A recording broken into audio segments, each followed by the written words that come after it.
Usut tuntas pembunuhan Brigadir J. Rekonstruksi harus dilaksanakan, segera diproses di kejaksaan. Tadi diajak ngobrol Jawa Pos TV. Ayo kita lihat bagaimana cuplikan tayangan tadi. Ayo. Mas Agus, kita coba seperti apa pandangan Anda sebagai... Ini kita melihat sebuah alur cerita yang mengagetkan, apa itu topeng-topeng. Bagaimana menurut kalian? Menurut analisis saya,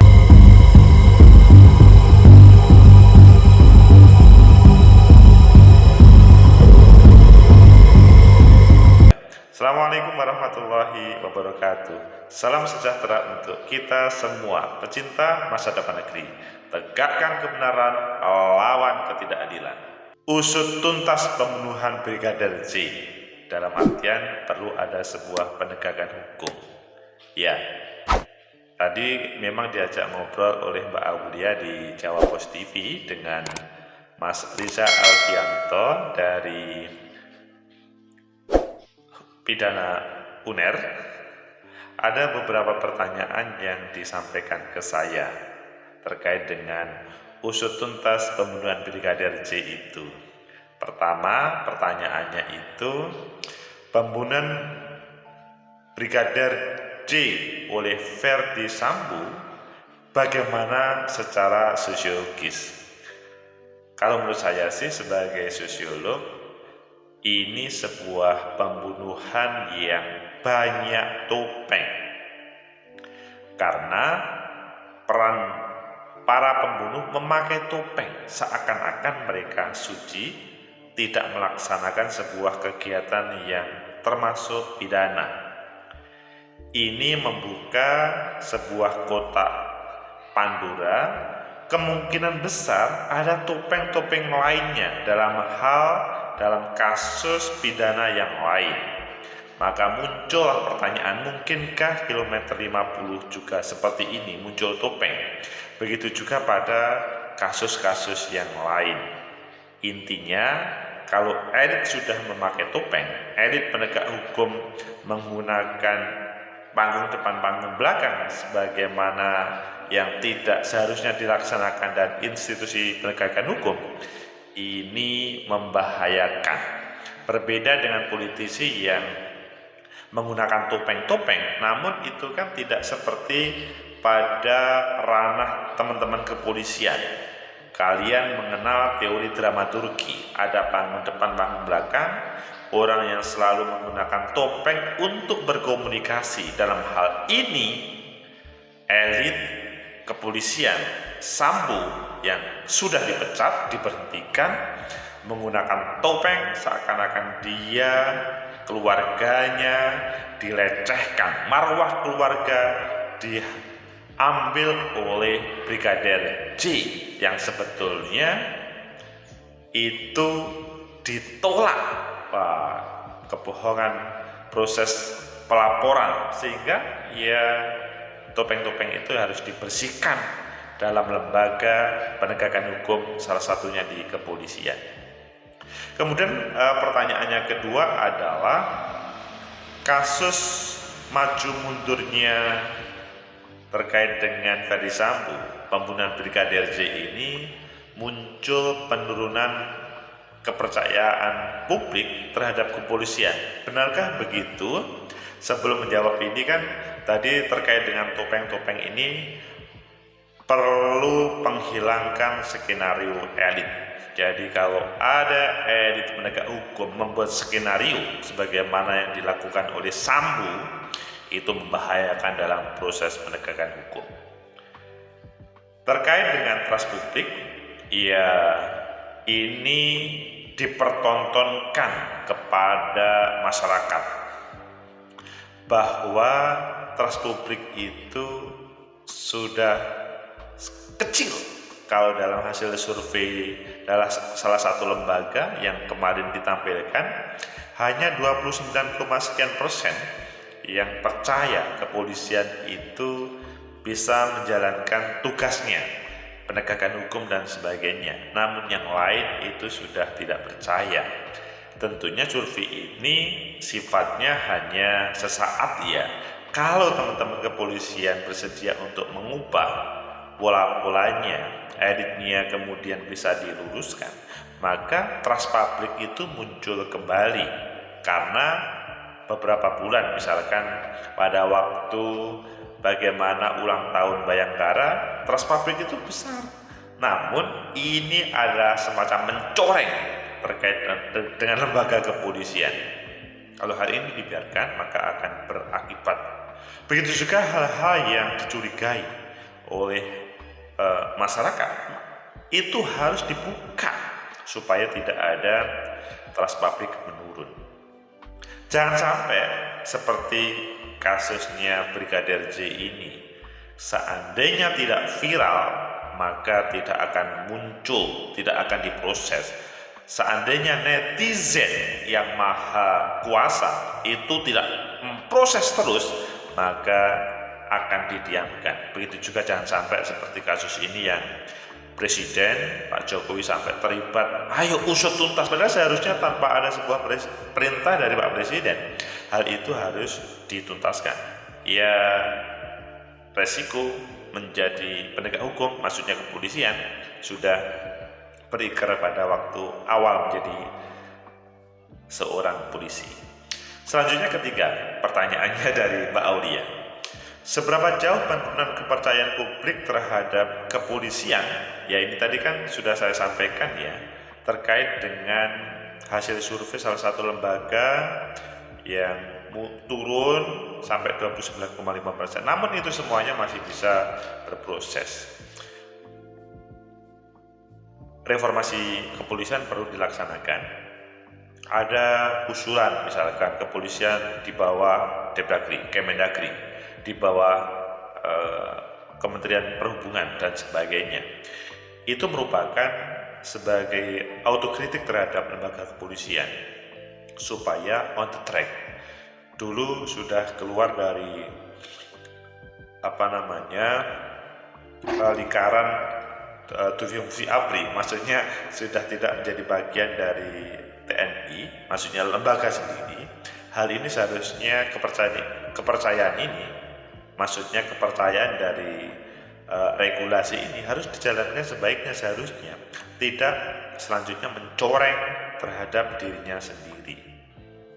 Selanjutnya pertanyaan keempat, stigma kebal hukum kepolisian, apakah ini masih terjadi?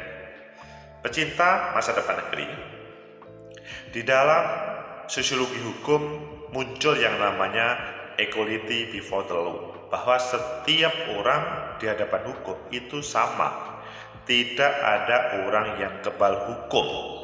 Verdi Sambo ini adalah salah satu contoh. Meskipun yang kita sayangkan adalah diproses sesudah viral, sesudah diperintah oleh presiden ataupun netizen menyuarakan.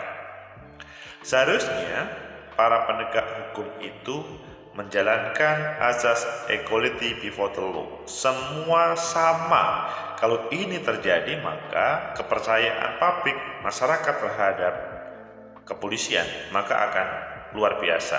Begitu juga pasti tidak ada harapan atau keinginan dari masyarakat untuk dimasukkan di bawah Kemendagri ataupun Kemen Perhubungan. Itu tidak terjadi. Equality before the law sangat ditunggu oleh semuanya.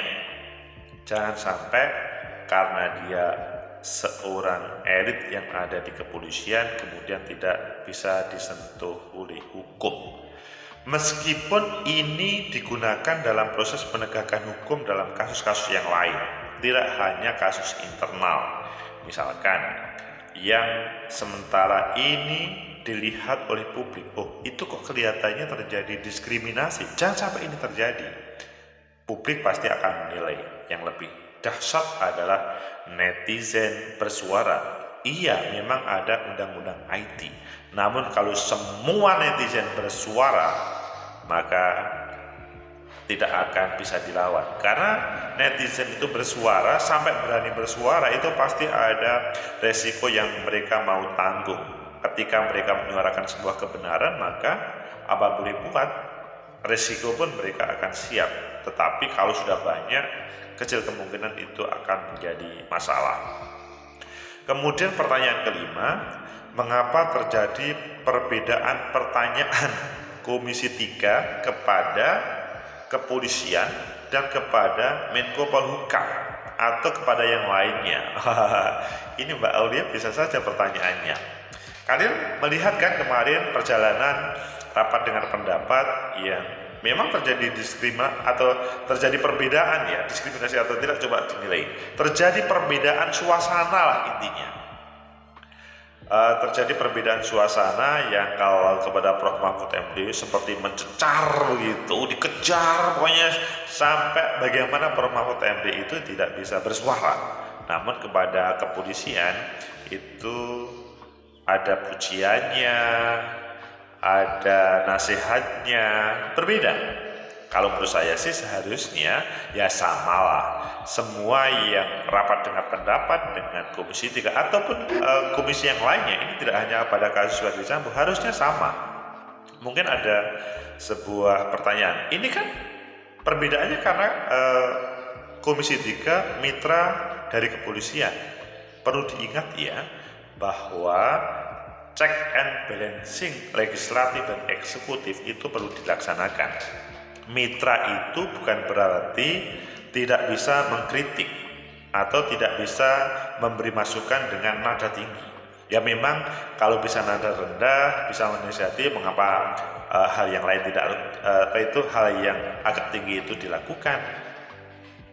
Yang terjadi permasalahannya pada waktu yang hampir sama kepada Prof. Mahfud MD itu tidak dilakukan. Seandainya kepada Prof. Mahfud MD sifatnya itu adalah sama sebagaimana yang dilakukan kepada teman-teman kepolisian, mungkin masyarakat melihat, oh iya sama ya, intinya adalah teman-teman dari Komisi 3 DPR RI itu ya memberlakukan semua yang dipanggil, semua yang diundang untuk mengubah sebuah problem itu adalah sama.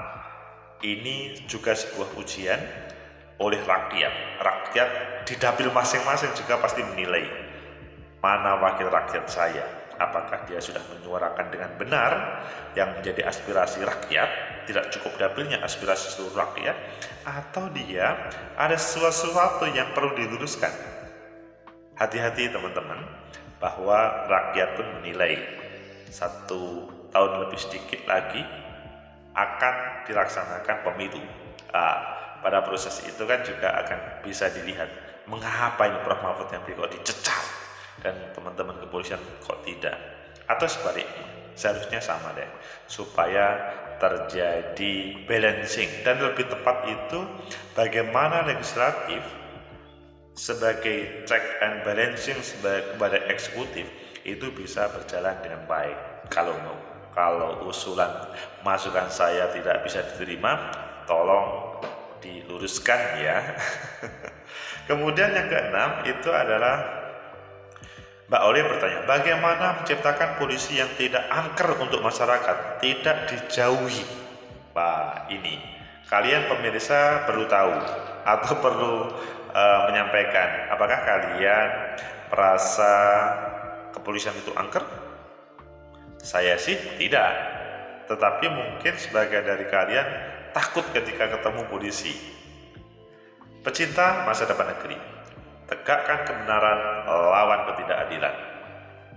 Tagline kepolisian, polisi adalah pengayom masyarakat, itu sesuatu yang ditunggu oleh seluruh masyarakat. Tidak sebatas pada tagline saja, namun perlu ditampilkan dalam perbuatan sehari-hari, sehingga masyarakat semuanya tanpa pandang bulu diayomi semuanya.